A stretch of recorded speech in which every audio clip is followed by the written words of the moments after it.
안녕하십니까. 나를 위한 매일 수업 문헌학자 김시덕입니다.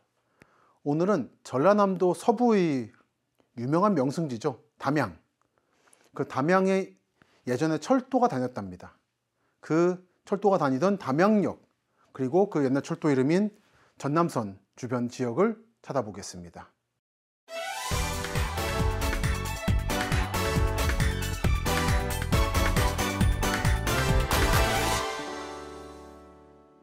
전라남도 나주시와 광주광역시 서부 사이에 놓인 KTX 광주 송정역, 지금 지도에서 보시는 이 즈음에 있습니다. 이 송정역부터 동쪽으로 광주를 지나서 이렇게 담양을 거쳐서 금과 순창 등을 거쳐 가지고 남원의 금지에까지 이르는 철도 계획이 식민지 시대부터 1960년대까지 있었습니다.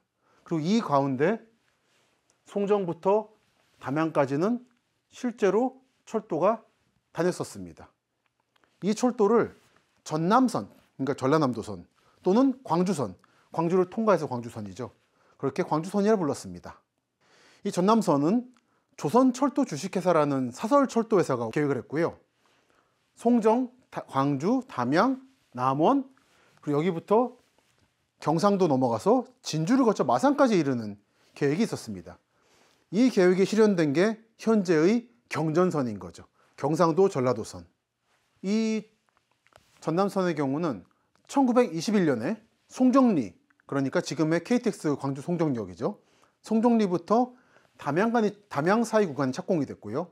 태평양 전쟁이 치열해진 1944년 10월 30일 일본 정부는 제국 일본 내에 있던 모든 철도 노선 가운데 상대적으로 불효불급이라고 하는데 기묘하지 않고 급하지 않은 철로를 걷어다가 긴급한 철도를 놓는데 쓴다는 정책을 펼칩니다. 그래서 한반도에서도 예를 들어 금강산 놀러 가던 전기철도라든지 안성선이라든지 일부 구간을 걷어내서 중요한 국가 간선철도였던 중앙선을 놓는 데 쓴다든지 하는 작업을 합니다.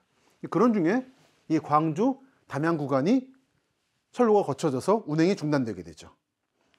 그리고 이렇게 철로가 거친 상태로 일본이 패전하고 광복을 맞이하면서 1946년 5월 17일에 이 조선철도 주식회사는 국유화가 돼서 국철이 됩니다. 그리고 송정 광주 구간, 전쟁 때도 남았던 구간이죠. 이 구간은 광주선으로 이름을 바꿉니다.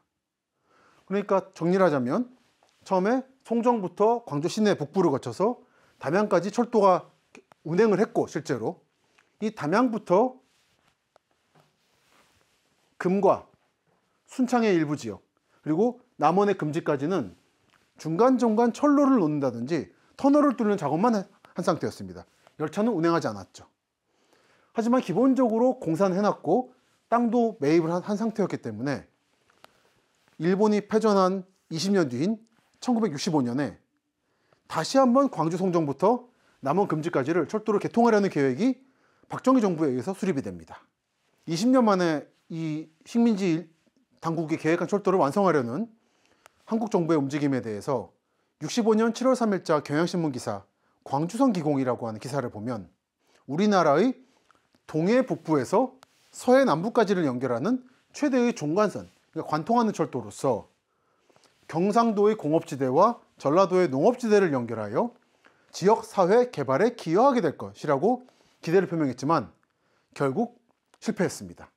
만약에 계획이 성공했다면 일대 교통이 유지가 됐을 텐데요. 그 계획이 무산되면서 바로 최근까지만 해도 철도 교통의 오지로서 어떤 의미에서 산업화해서 뒤처져 있었다고 할 수 있습니다.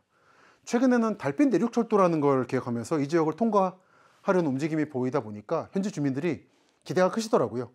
식민지 때 다녔어야 되는 철도가 그때 못 다니고 100년 만에 다시 오고 있다고 하는 기대감을 현지에서 많이 확인을 하고 있습니다. 이렇게 송정부터 남원까지 일부는 개통했고 일부는 계획으로 끝났던 전남선.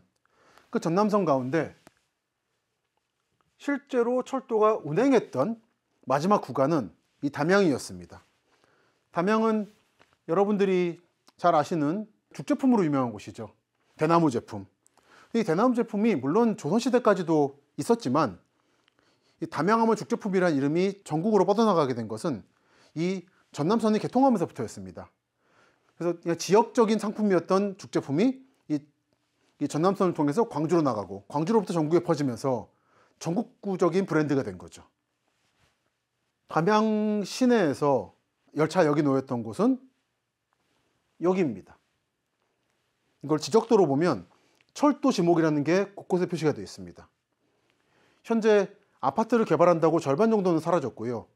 나머지 절반을 보존하자는 움직임과 여기 그걸 두지 말고 개발하자는 움직임이 현재도 첨예하게 맞서고 있어서 이 지역이 어떻게 되어 있을지는 사실 모르겠습니다. 근데 이쪽은 시내에서 살짝 벗어나 있으면서 이제 평지가 이어져 있는 곳이다 보니까 교통이 좋아서 지금도 버스터미널이 있죠. 그만큼 교통이 요지입니다. 그리고 그러다 보니까 이 주변으로 죽제품과 기타 광주와의 무역관계를 통해서 돈을 번 분들이 좋은 집들을 많이 지었습니다. 지금 보시는 지도는 1927년도에 만들어진 취미의 조선여행이라고 하는 책에 실려있는 지도입니다. 이 지도를 보시면 지금의 경전선, 목포부터 부산 부천까지 가는 라인하고는 다른 라인이 계획되어 있었고 그 라인 속에서 담양이 어떻게 자리 잡고 있는가를 잘 볼 수 있습니다. 여기 목포가 있고요. 목포에서 송정리로 갑니다. 그래서 여기서 위로 올라가면 이리, 익산을 거쳐가지고 대전으로 가는 호남선인 거죠. 아직 호남선이 완성이 안 된 상태라는 걸 볼 수 있습니다. 그리고 좀 더 북쪽으로 올라가면 광주가 있고요. 목포부터 송정리 가는 붉은색이라서 아직 완성이 안 된 거고 계획선이라는 거고, 송정리부터 담양 가는 검은 선이라서 실제로 운행을 한다라는 걸 알 수 있습니다. 그리고 담양부터 산을 통해서 순천으로 갔다가 진주를 거쳐서 마산, 그 부산까지 간다라는 계획이 일부는 계획으로만 되어 있고 진주 마산은 운행을 하고 있는 걸 알 수 있는데 이게 원래의 경전선 계획입니다. 만약에 이 계획대로 갔다면 담양은 교통이 요지로서 굉장히 번성했을 거예요. 근데 결국 이 계획이 전반적으로 틀어지면서 경전선은 송정리부터 광주까지 가지만 여기서부터 담양을 안 가고 남쪽으로 들어가게 되죠. 이 지도는 1930년대에 나온 조선총독부 철도국에서 작성한 지도입니다. 보시면 여기는 이미 개통한 철도만 나와 있습니다.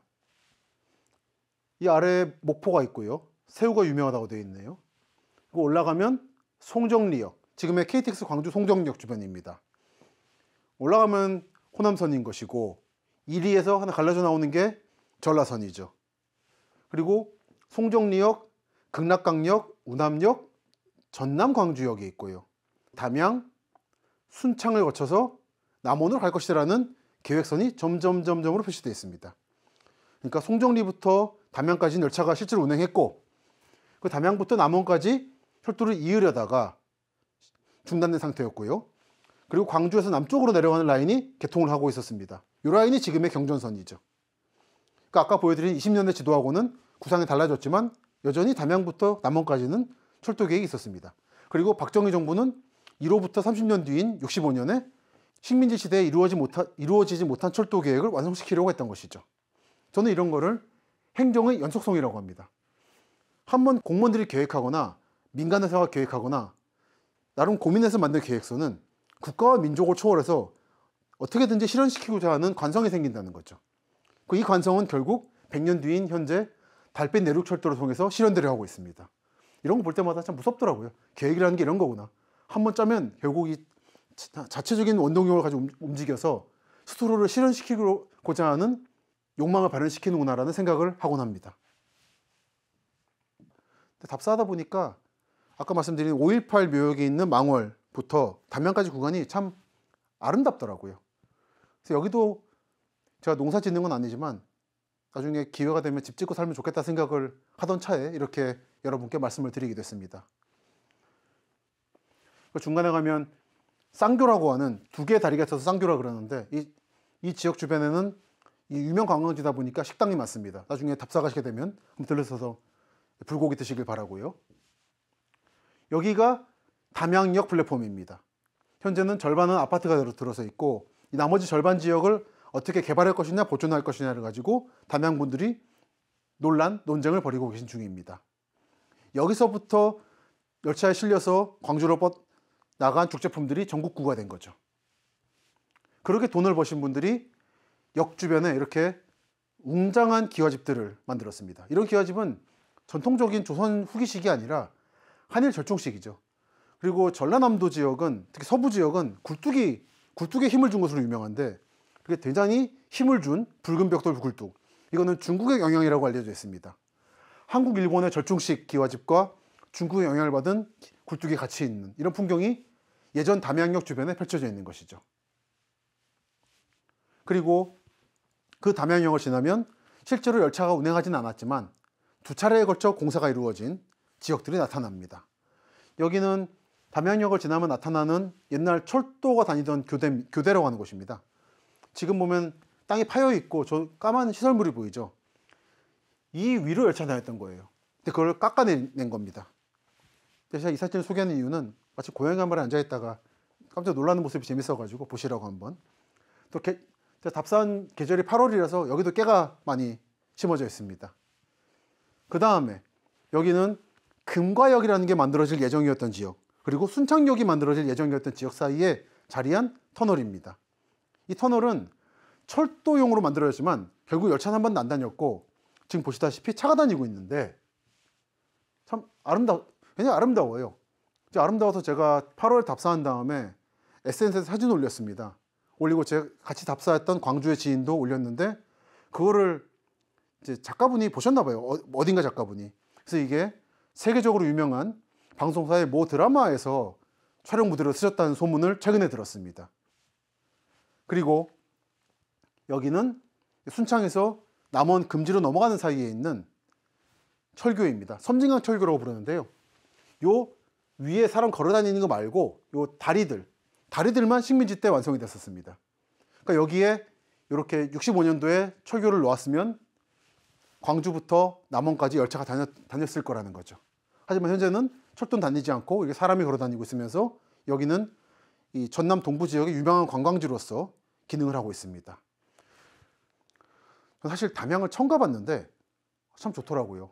열차가 다니다가 더 이상 다니지 않게 된 길을 따라서 걷고 차로 이동하면서 그 옛날 라인을 재현해내는 과정에서 지금까지도 담양 사람들이 이 철도가 다녔던 시절을 아쉬워하고 그리워하고 그때를 계속 얘기하는 게 이유가 있구나. 정말 아름다운 라인이었구나라는 생각을 했어요. 그래서 기회가 되면 여기서 좀 살고 싶다는 생각을 했습니다.